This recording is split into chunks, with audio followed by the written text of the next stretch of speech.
제16장 나만의 블로그와 SNS 만들기. 부제. 내 이야기를 세상에 보여줘도 될까? 여러분, 혹시 이런 생각 해보신 적 있으신가요? 내가 인터넷에 글을 써도 될까? 내 이야기를 누가 읽어주기나 할까? 블로그나 SNS는 젊은 사람들이 하는 것 아닌가? 그런데 꼭 그렇지는 않습니다. 오히려 살아온 이야기가 많은 사람일수록 인터넷에 남길 이야기도 많습니다. 요즘은 누구나 자신의 이야기를 인터넷에 남길 수 있습니다. 블로그, SNS, 동영상, 온라인 커뮤니티. 그런데 막상 글을 쓰려고 하면 갑자기 손이 멈춥니다. 제목은 어떻게 하지? 첫 문장은? 사진은 어디에 넣지? 도대체 무슨 이야기를 써야 하지? 이럴 때 AI가 글쓰기 조수가 되어 줄 수 있습니다. AI가 내 이야기를 대신 살아주는 것은 아닙니다. 내가 경험한 것을 가지고 무엇을 어떻게 쓸지 함께 정리해주는 것입니다. 16.1 블로그 글감 찾기. 블로그를 시작하려고 마음먹었습니다. 그런데 가장 먼저 막히는 것이 있습니다. 무슨 글을 쓰지? 바로 이것입니다. 매일 글을 쓰는 사람도 오늘은 뭘 쓰지? 할 때가 있습니다. 그런데 AI에게 물어보면 생각보다 재미있는 아이디어가 나옵니다. 예를 들어 동네를 걸으며 사진을 찍는 것을 좋아한다고 합시다. AI에게 이렇게 입력해 보세요. 동네 산책을 좋아하는 사람이 블로그에 쓸 수 있는 글감 20가지를 알려주세요. 그러면 동네에서 발견한 오래된 가게, 골목의 변화, 계절마다 달라지는 풍경, 시장에서 만난 사람들, 내가 좋아하는 산책길 같은 주제가 나올 수 있습니다. 그중 하나를 골라 직접 경험을 이야기하면 됩니다. 예를 들어 우리 동네에서 30년째 자리를 지키고 있는 가게 라는 주제가 마음에 들었다고 해봅시다. 그 가게에 직접 가서 사진도 찍고 주인에게 이야기도 듣고 내가 기억하는 옛날 모습도 적어보는 것입니다. 그러면 단순한 산책이 블로그 글 한 편이 됩니다. 여러분이 매일 지나던 골목도 글을 쓰기 시작하면 갑자기 다르게 보일 수 있습니다.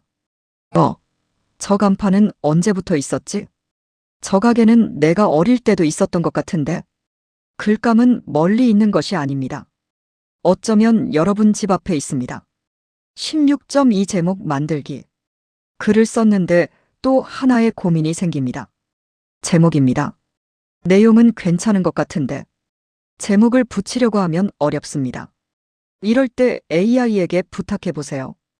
이 글의 제목을 호기심이 생기도록 10개 만들어주세요. 너무 자극적인 제목은 제외해 주세요. 그러면 여러 가지 제목이 나옵니다. 예를 들어 우리 동네 오래된 가게 이야기 라는 제목 대신 매일 지나쳤지만 몰랐습니다. 우리 동네 30년 된 가게 같은 제목이 나올 수도 있습니다. 그중 가장 마음에 드는 것을 고릅니다. 하지만 제목을 AI가 결정하도록 맡길 필요는 없습니다. AI는 여러 후보를 만들어주고 최종 선택은 내가 합니다. 마음에 드는 제목이 없다면 조금 더 따뜻하게 바꿔주세요. 너무 자극적이지 않게 해주세요. 5060대가 읽고 싶어지는 제목으로 만들어주세요. 라고 다시 부탁하면 됩니다. 제목 하나를 가지고 AI와 몇 번 대화해보는 것도 좋은 연습입니다. 16.3 글의 구성 잡기. 긴 글을 쓰려면 구조가 필요합니다. 그런데 처음부터 도입부는 이렇게 쓰고 본문은 이렇게 쓰고 하면서 고민하면 머리가 아픕니다. 이럴 때 AI에게 뼈대를 먼저 만들어 달라고 해보세요. 이 주제로 글을 쓰려고 합니다. 도입 마이너스 본문 마이너스 마무리 구조로 구성해주세요. 예를 들어 동네 산책 이야기를 쓴다면 도입 산책을 시작한 이유길에서 발견한 것 사람과 장소에 대한 이야기 내가 느낀 점 마무리. 이런 식으로 구조를 만들 수 있습니다. 여행기라면 출발 예상 밖의 발견 사람과 장소 느낀 점 마무리 같은 구조를 만들 수도 있습니다.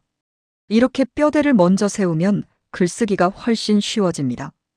집을 지을 때도 기초부터 놓지 않고 지붕부터 만들지는 않지요. 글도 마찬가지입니다. AI에게 먼저 글의 뼈대를 세워달라고 해보세요. 그 다음 살을 붙이는 것은 내가 하면 됩니다. 그리고 아주 중요한 것 하나. AI가 만들어준 구성대로 반드시 써야 하는 것은 아닙니다. 이 부분은 빼자. 여기에 내 경험을 넣자. 이 이야기를 앞으로 옮기자. 하면서 바꾸면 됩니다. 글의 감독은 나입니다. AI는 조수일 뿐입니다. 16.4 사진 설명 만들기. 블로그나 SNS에 글을 올리다 보면 사진을 넣고 싶을 때가 있습니다. 그런데 사진 밑에 무슨 말을 써야 할지 고민됩니다. 이럴 때 사진을 올리고 이렇게 부탁해 보세요. 이 사진을 블로그에 올릴 때 사용할 수 있는 설명을 3가지 버전으로 만들어 주세요. 그러면 담백한 설명, 감성적인 설명, 정보 중심 설명 등 여러 가지 표현을 비교해 볼 수 있습니다. 예를 들어 동네 공원에서 찍은 사진이라면 담백하게는 오후에 동네 공원을 걸으며 찍은 사진입니다. 감성적으로는 익숙한 길인데도 계절이 바뀌니 전혀 다른 풍경처럼 보였습니다.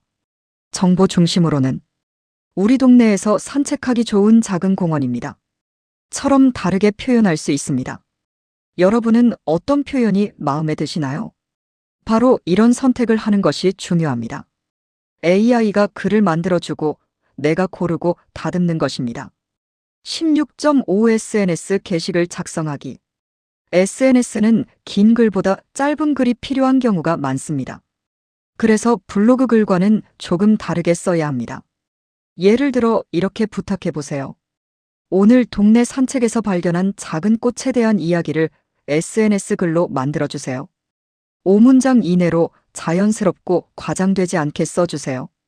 AI가 짧은 글의 초안을 만들어줄 수 있습니다. 그런데 여기서도 그대로 복사해서 올리기보다는 내 말투로 조금 고쳐보세요. 이 표현은 내가 잘 안 쓰는데, 이건 너무 멋있게 썼는데, 나는 이렇게 말하지 않는데 싶은 부분은 바꾸면 됩니다. 오히려 조금 투박해도 괜찮습니다. SNS를 보는 사람들은 완벽하게 만들어진 광고문보다 진짜 사람이 쓴 것 같은 글에 더 편안함을 느낄 수 있습니다. 그리고 한 가지를 꼭 기억하세요. SNS의 가장 좋은 콘텐츠는 내가 실제로 경험한 것입니다. AI가 없는 경험을 만들어내게 하지 마세요. 가보지 않은 곳에 다녀온 것처럼 쓰거나 먹어보지 않은 음식을 먹었다고 쓰거나 직접 경험하지 않은 일을 경험한 것처럼 꾸미면 안 됩니다. AI는 내 경험을 멋지게 포장하는 도구가 아니라 내 경험을 잘 표현하도록 돕는 도구로 사용하는 것이 좋습니다. 16장을 마치며 여러분, 오늘 우리는 블로그와 SNS를 어렵게 생각하지 않는 방법을 알아보았습니다. 처음에는 인터넷에 내가 무슨 글을 써? 라고 생각할 수 있습니다. 하지만 생각을 조금 바꿔보세요. 블로그는 거창한 글을 쓰는 곳이 아닙니다.